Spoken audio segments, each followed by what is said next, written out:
It is my pleasure to welcome His Excellency, Mr. Emmerson Mnangagwa, President of Zimbabwe.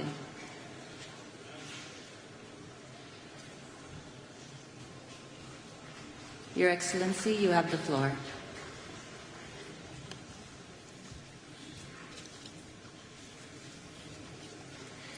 Your Excellency, President of the Republic of Azerbaijan, President Aliyev, Excellencies, distinguished ladies and gentlemen, I extend my profound gratitude to you, Your Excellency, President Aliyev, the government and people of Azerbaijan, for the warm hospitality and superb facilities put at our disposal.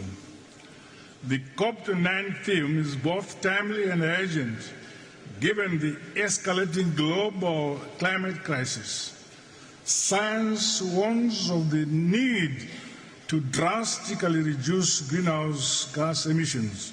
Regrettably, pollution continues to degrade the environment, threatening the quality of our air and water, while biodiversity loss threatens food security, pushing millions into poverty and hunger.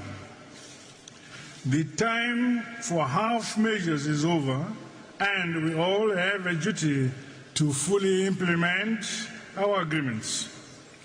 Zimbabwe bears the scars of climate change and is currently experiencing one of the most devastating El Nino-induced droughts in history. The drought has negatively impacted nearly every aspect of life in Zimbabwe. My government, in April this year, declared a national state of disaster. The crisis extends beyond Zimbabwe and is affecting the entire Southern Africa region.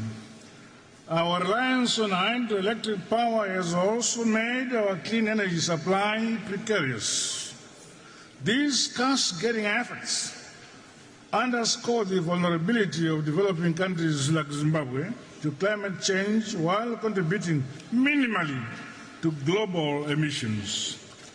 The transition to renewable energy is non-negotiable, while a just transition combined with robust financial technological support for developing countries are critically important to drive the climate action agenda.